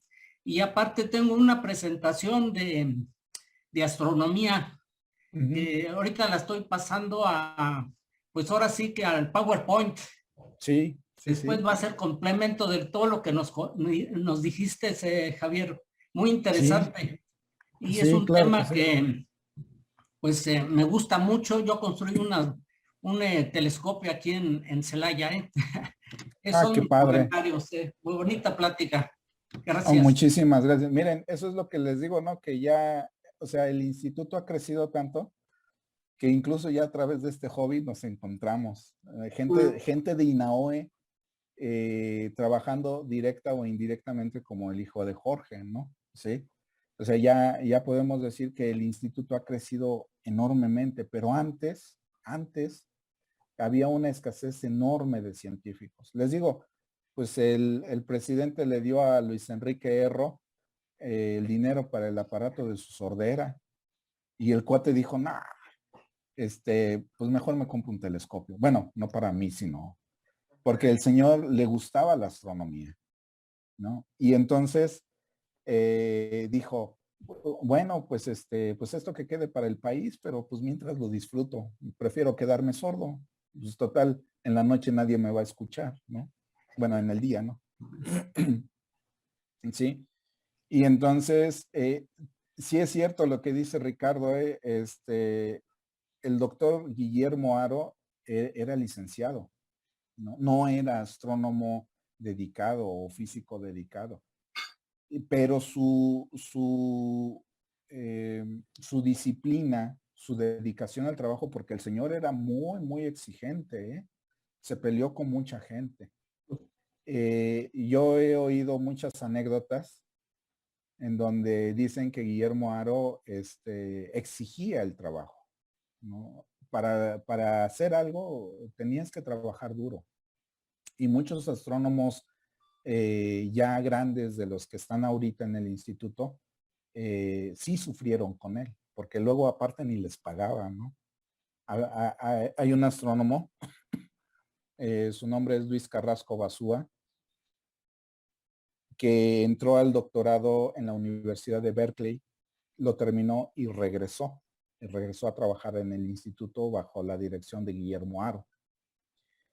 Y pues como quiera que sea, el doctor Carrasco le dijo a Guillermo Haro, oye, pues pues, ¿cómo ves? No habrá posibilidad de un sueldito, algo, una beca, algo que me puedas dar.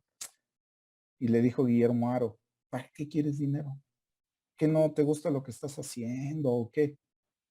No, pues entonces, órale, vais a trabajar. Así le dijo, ¿no? Claro, ya después sí le pagó, ¿no? Pero esa era la fama que también gozaba Guillermo Haro, ¿eh? Pero se preocupaba mucho por el desarrollo de la gente.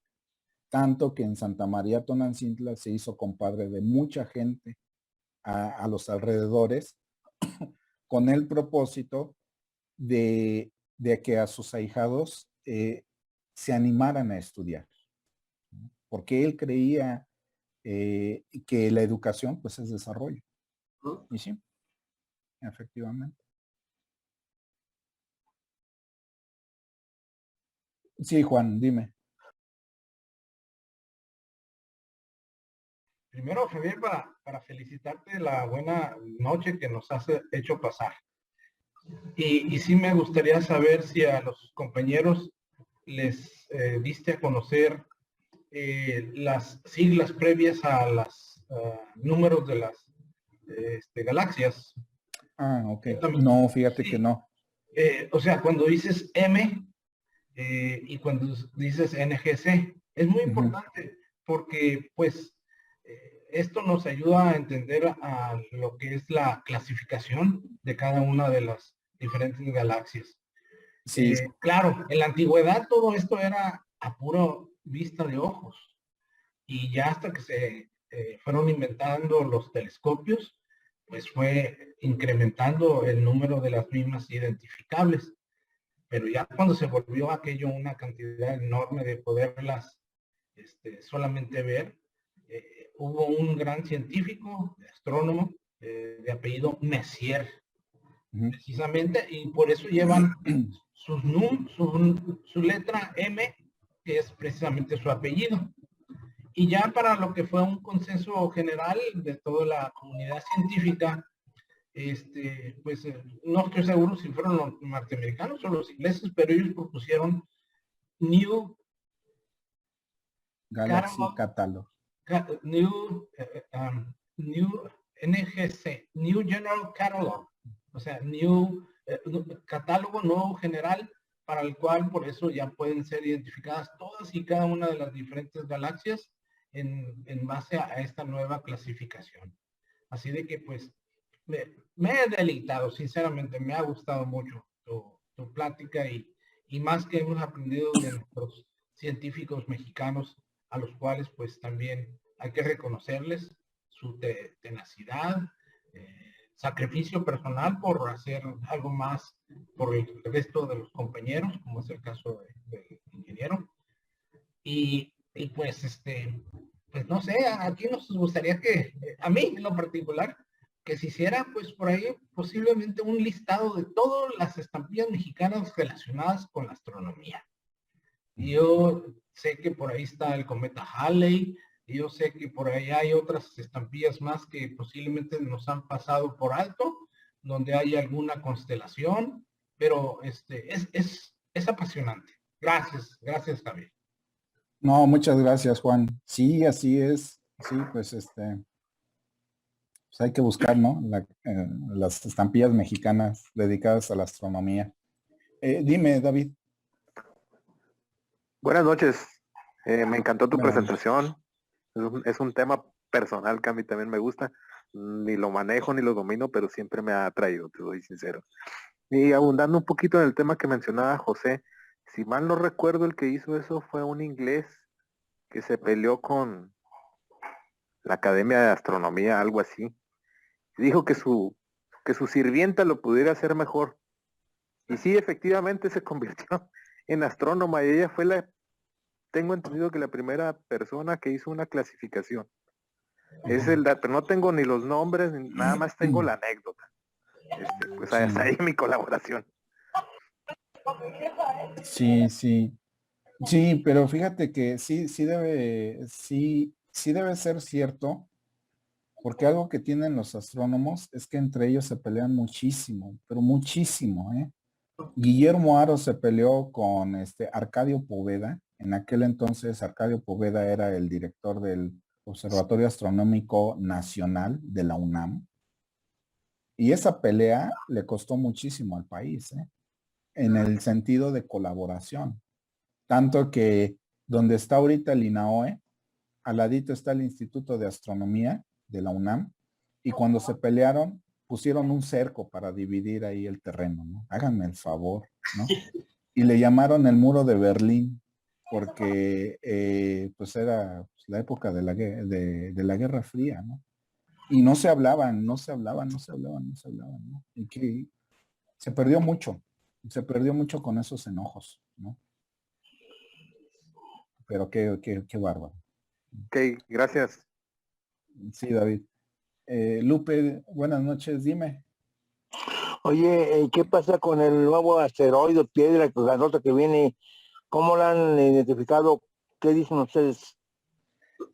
Pues mira, fíjate, Lupe, que aquí precisamente en el observatorio se ha estado llevando a cabo un proyecto de seguimiento de asteroides, ¿no? Precisamente para saber cuáles son aquellos que pudieran representar una amenaza para nuestro planeta, ¿no? Afortunadamente no va a pasar nada, no, son cuerpos espaciales que pasan muy cercanos a la Tierra. Estamos hablando la distancia, la mitad de la distancia que hay entre la Luna y la Tierra, ¿sí?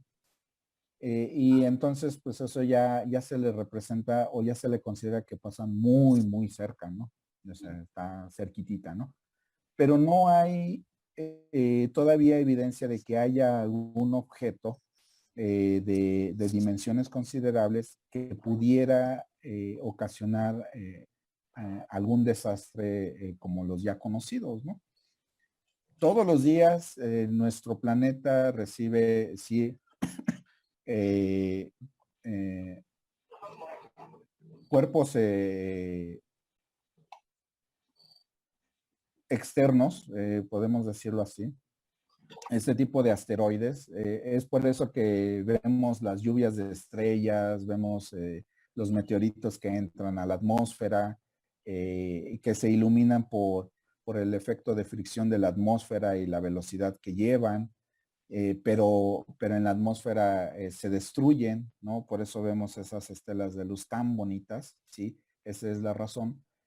Pero hasta ahorita no se tiene evidencia o al menos del seguimiento que se le ha estado dando a todos estos cuerpos externos, que alguno vaya a chocar con la Tierra.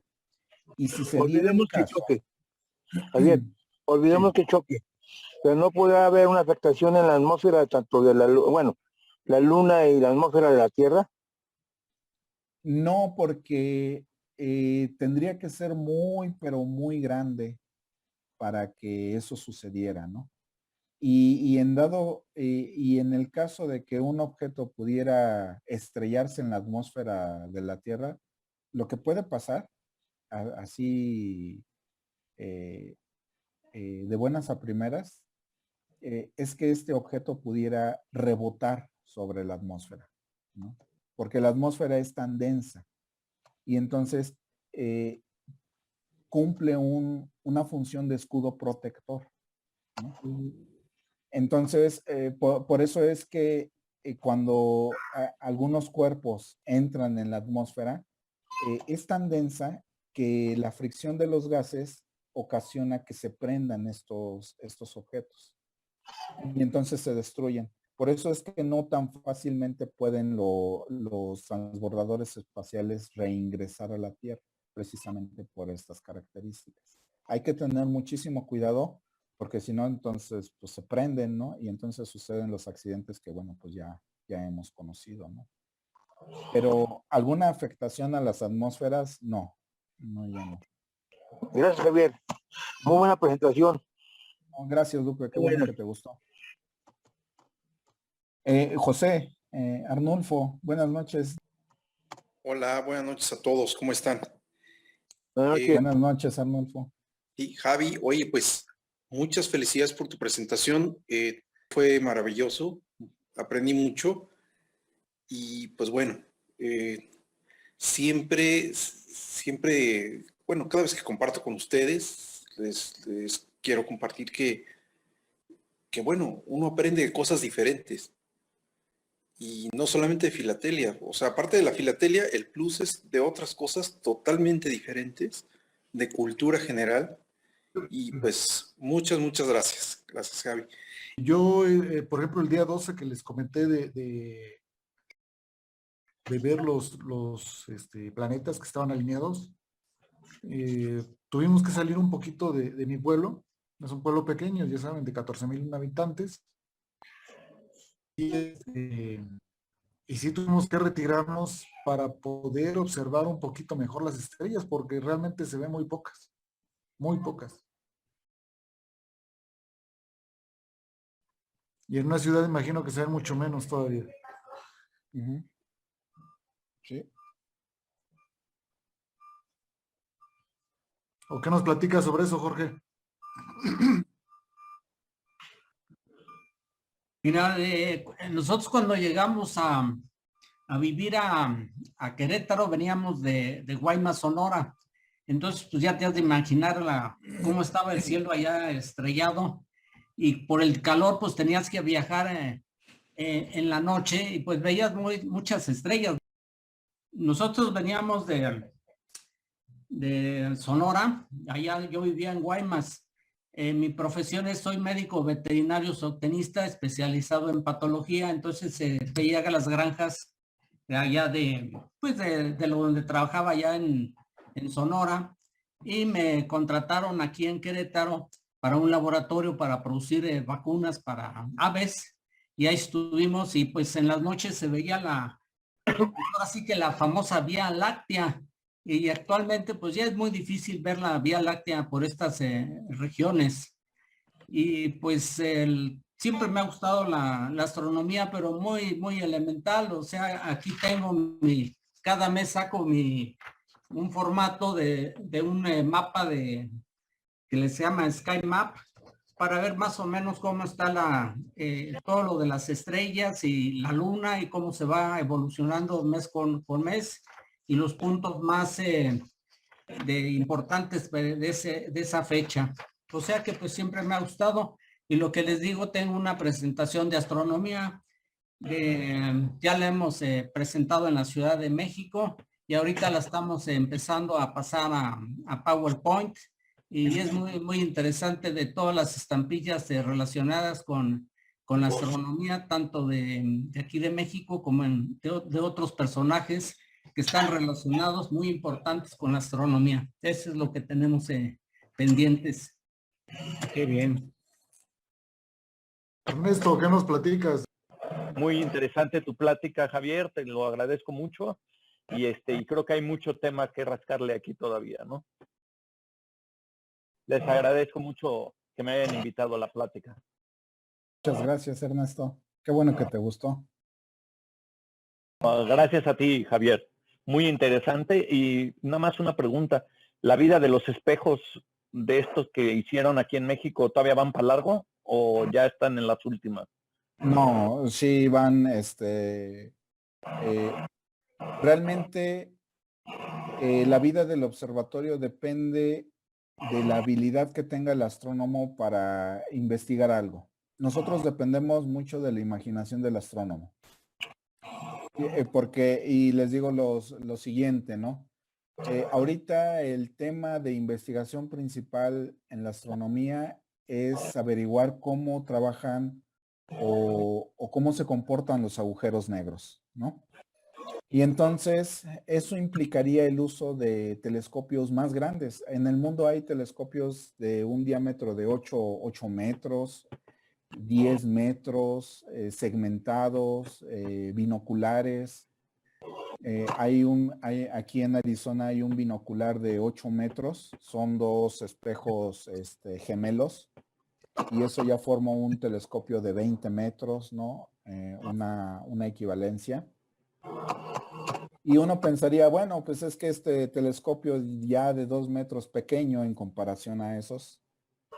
Están los cuatro telescopios del VLT en Chile de 10 metros cada uno de ellos, que esos pertenecen a la Unión Europea. Y entonces combinados los 4, no forman un telescopio todavía muchísimo más grande, ¿no? Claro, las técnicas de combinación, pues ahí son un poco complejas, pero es posible. Y uno pensaría que estos telescopios, pues ya se quedan obsoletos, ¿no? Dice uno, pues es que ya es chiquito, pues ¿para qué quieres un telescopio chiquito si no? No, al contrario, estos telescopios de 2 metros también pueden servir para detectar agujeros negros, ¿no?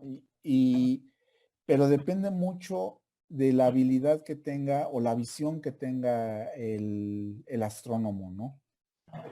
Así como Guillermo Aro vio que el Oantón, pues sí era un observatorio, pero tenía las necesidades de la óptica, tenía las necesidades de la electrónica, de las ciencias computacionales para poder trabajar. Y entonces por eso crea el INAOE. Entonces, los espejos del telescopio ya son permanentes, los fabricas una vez, ya no tienes que hacerles nada. Bueno, sí los tienes que cuidar, ¿no? Porque al momento de desmontarlos, en una vez se te caen, pues no, pues ya valió queso, ¿no? Entonces te rompe y pues ya no puedes hacer nada, pero pues con todo el cuidado del mundo los estás manipulando, los aluminizas, que es así como se llama el proceso de mantenimiento del telescopio, los vuelves a utilizar, vuelves a obtener datos y entonces obtienes datos. Y pues ya llevamos 35 años, ¿no? Ya vamos por 35 años en funcionamiento y todavía vamos por más, ¿no? Probablemente yo ya me jubile de este trabajo y siga habiendo más gente que diga, no, pues yo le sigo y yo le sigo y yo le sigo y yo le sigo. Entonces, son permanentes este tipo de instrumentos. Son los instrumentos científicos más finos que uno puede encontrar, más precisos, más exactos y más perdurables, ¿no? Porque este telescopio... Muchas gracias. Sí. Adelante, David, ¿tienes una pregunta? Sí, bueno, yo también tengo un cierto gusto por este tema. Yo bajé una aplicación que se llama Skyview Free. Con ese tú puedes ver, lo bajas a tu teléfono, lo enfocas al cielo y en automático te da constelaciones, planetas, no sé de qué otra manera se le llaman a los objetos que vemos en el cielo. Y si tú los tocas, te sale una imagen y te sale la clave. Y lo amplificas como lo haces con tu cámara y te alcanza a detectar otros objetos que están atrás, que ya están afuera de nuestro alcance visual. Tienes que tener el ojo en muy buenas condiciones para, por ejemplo, encontrar un objeto en tu pantalla y luego la mueves poquito, tú te mueves poquito para ver si está en el lugar. Y una cosa curiosa que me llamó la atención de esta aplicación es de que, por ejemplo, si estás rodeado de edificios o hay esa condición de mucha contaminación lumínica, puedes encontrar los objetos. Te puede parecer que estás ciego, pero con la pantalla los puedes ver. No físicamente, porque no es un telescopio. Es una imagen digital que de alguna manera te da el punto exacto y los puedes ir siguiendo y aprecias el movimiento. Tú te puedes quedar fijo, puedes poner tu teléfono fijo y observas el movimiento, cómo están girando las cosas ahí arriba. Muy interesante, se los recomiendo. Se entretienen bastante. Así es, sí. Dice, se llama Sky View Free. ¿Es correcto? Okay. Arturo, ¿qué nos platicas de la sierra donde tienes tu cabaña? Que no veo las estrellas por tanto pino que tengo. No, pero estuvo bien la plática. Yo cuando vivía en el rancho me entretenía mucho viendo los satélites de Sputnik, que creía yo que era el Sputnik cuando yo era niño. Y por 2, 3 horas llegaba a observar hasta 10 objetos que se movían pues en el cielo, por así decirlo, ¿verdad? Pero pues es algo atractivo. Y yo creo que el humano siempre tiende a ver el cielo, el espacio, ¿verdad? Y es atrayente para todos. Y la pregunta que hicieron, sí, es muy correcto. El timbre de astrofísica, la serie es la primera en el mundo. Hay otras que yo creo que fue un comentario que hizo un norteamericano, porque hay un timbre de 3 centavos en Estados Unidos, pero fue emitido en 1948. Es el telescopio de Montaigne. A lo mejor tú te sabes el nombre, Javier. Y habían dicho que había sido emitido en 1941 y no, fue en 1948. Mientras que la serie de astrofísica de México es la primera timbres que pone constelaciones, porque hay otros timbres que se pelean porque ponen la estrella polar. Hay unos timbres que son de los 40, no recuerdo bien, pero es en la filatelia es los primeros sellos con constelaciones. Eso es muy correcto, lo que era la duda de Name, ¿verdad? Y bueno, yo sí conseguí una hojita, recuerdo batallé un poquito, pero sí la conseguí. Pero sí están muy escasas. También decirle que a Javier que es un tema muy bien presentado, pero muy bien desarrollado. Gracias. Muy interesante. Gracias, don Arturo. Y por las anécdotas. Sí, es que yo he conocido a estas personas y les digo, oigan, pues deberían de escribir un libro, o sea, mis aventuras con Guillermo Haro o algo así, porque, o sea, es muchísimo lo que platican, muchísimo. Desde cuando estaban fundando el observatorio de en San Pedro Mártir que iban a estudiar el sitio y se quedaban a acampar, ¿no? En medio de la sierra, hasta los enojos que tenía Guillermo Haro, esta pelea que tuvo con Arcadio Poveda, pues las anécdotas de Lenita Poniatowska, ¿no? O sea, hay muchísimo, muchísimo. Y les digo, oigan, pues escriban un libro porque, o sea, esto así contado, pues está bien, pero pues no somos eternos, entonces se va a perder y bueno, pues nada más me dicen, ah, sí, lo voy a escribir y pues a ver, ¿no? Pero sí hay muchísima historia alrededor de la creación de los observatorios, ¿eh? Increíble. Fíjate que otro de lo que tú sacaste, esa nota estuvo tremenda, que México participó en la primera fotografía, bueno, fue electrónica, ¿verdad? La del agujero Así es. negro.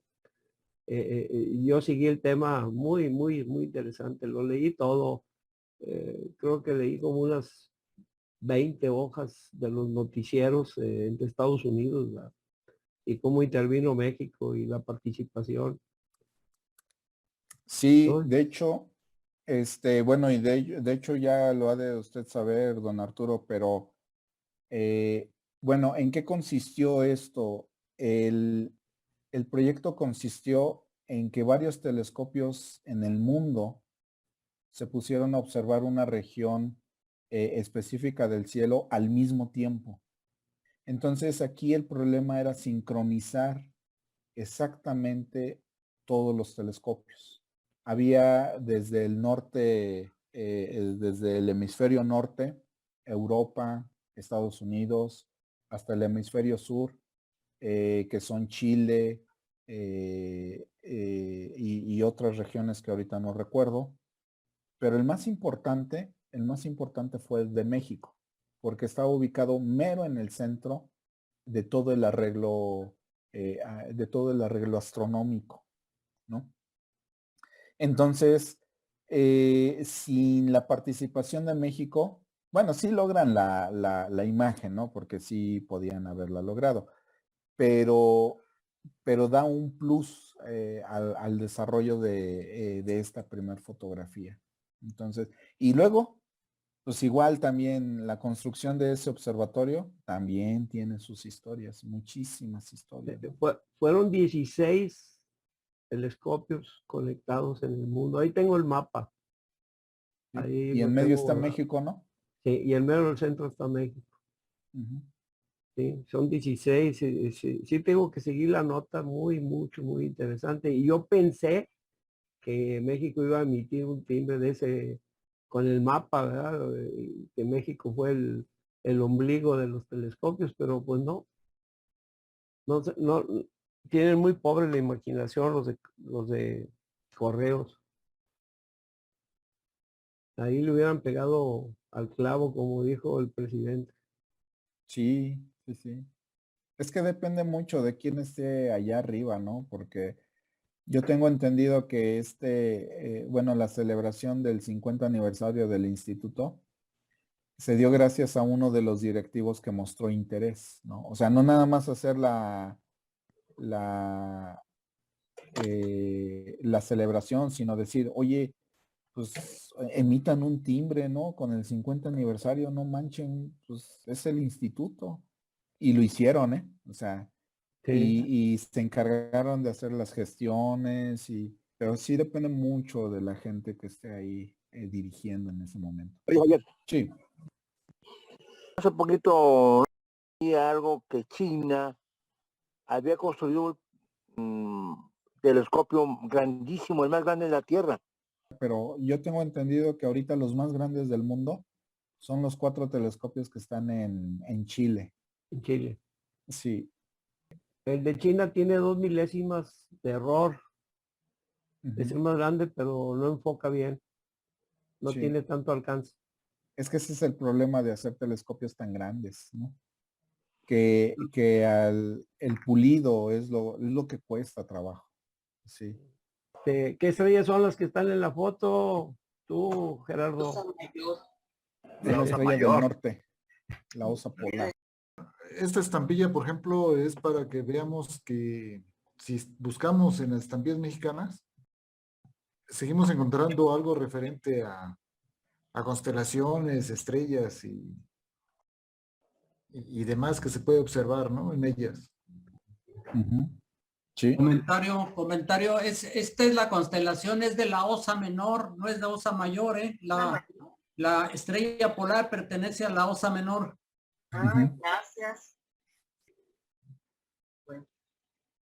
Y ahora que la filatelia también abarca las postales, hay registros postales del cometa Halley, por ejemplo, muy raras en México, pero muy buenas fotografías de ese momento. Javier, hace rato que comentabas con respecto a que pues muchas emisiones pasan desapercibidas, o más bien muchos eventos pasan desapercibidos y no hay una estampilla filatélica. Fíjate a nosotros lo que nos sucedió. Nosotros como Club Filatélico, cuando se acercaban los 100 años de las batallas de Celaya, tuvimos la oportunidad de ir al Correo Mayor y entregar una solicitud para que se emitiera una estampilla precisamente del centenario de las batallas de Celaya. Entonces, pues el correo obviamente no la tenía considerada. Entonces a mí me regresan una respuesta en la cual me dicen que efectivamente estaba considerada dentro del programa del año siguiente. Nosotros hicimos las gestiones un año hacia atrás. Dice, para el siguiente año pues estará dentro del programa, pero tiene un costo de, en aquel entonces crean 280,000 pesos, algo así. Entonces, pues sí, me dijeron, perfecto, pues ahí está apartado el lugar, pero pues necesita pagar 280,000. No, pues dices tú, pues ¿de dónde agarra uno, no? Pero gracias a eso, surgió que el mismo correo, o las mismas personas que estaban ahí interesadas, tuvieron la osadía de empezar a buscar aquí en el municipio, pues, quién pudiera pagar esa impresión de esa estampilla. Afortunadamente, pues, se acercaron a la presidencia municipal. Nosotros ni enterados estábamos de que ellos, el correo, se había acercado a la presidencia municipal. Y bueno, y al fin se emitió la estampilla. Nosotros como Club Filatélico no fuimos invitados. El día de la cancelación especial estuvo el señor gobernador y todo. Por ahí anduvimos buscando a gente que nos pudiera meter al evento, a los filatelistas, ¿sí? Y de ahí surge pues el comentario, ¿no? Nosotros, nuestro interés histórico, pues estamos aquí en Celaya, era algo importante para nosotros, pero a nadie se le había ocurrido emitir una estampilla postal. Y tengo ahí la petición. Tengo el documento donde hicimos la petición, me lo recibieron ahí en el correo, me lo respondieron, ¿sí? Y pues eso fue lo que sucede. O sea que si no hay iniciativa de alguien que le interese primero un evento y que sepa algo de filatelia, muchos eventos pasan desapercibidos, la verdad, ¿sí? Entonces, pues sí tienes toda la razón en esa situación que sucede. Uno de estos casos, precisamente como dice el dicho, a toro pasado, fue la conmemoración del centenario de fallecimiento de la inmolación de Jesús García Corona, el héroe de Nacosari. Si si vemos la fecha de cancelación, pues fue en diciembre, cuando realmente fue un 7 de noviembre cuando sucedió el acto heroico. Pero, como les digo, si uno tiene pues la fe y la constancia para poder en un momento dado convencer, pues después queda la satisfacción de haber dicho, pero siempre pues la vergüenza de que las autoridades muchas veces no son eco de todo hacerlo como debe ser a tiempo. Y no les miento, pero yo la promoción la hice fácilmente con más de 10, 12 meses antes, o con un año casi de anticipación, y culminando todo esto para que tanto el presidente municipal de Nacosari, que amablemente hizo eco a la petición, y a final de cuentas, pues entró toda la documentación, la propuesta, pero la realidad de las cosas es de que alguien del sindicato, alguien del ferrocarril, alguien por el estilo hizo la suficiente presión y de una forma u otra a una pintora local allá de Hermosillo, de la cual había hecho una alegoría, fue de donde se tomó la imagen para plasmarla en ese timbre alargado. Circunstancia que pues siempre nosotros, queriendo tomar los elementos más fidedignos, pues siempre éramos quienes criticábamos la misma obra, porque pues realmente era una locomotora pequeña comparada con la locomotora que aparece en el timbre. O sea, siempre la gente se va más por el lado de la cuestión popular, y cuando oyen la canción de Máquina 501, pues se imaginan una locomotora gigante, grande, cuando en la realidad que en el mineral de Nacosari pues había nada más 3 locomotoras, y una de estas era la locomotora número 2, una Porter, la cual manejó Jesús García. Así de que no es más que tener fe, hacer las cosas con tiempo y ver que responden las autoridades. Felicidades, Ramiro, por lo que recientemente has alcanzado aquí con los demás compañeros tuyos allá, efectivamente al estar participando en las fuerzas vivas, que aquí estamos todavía a la espera.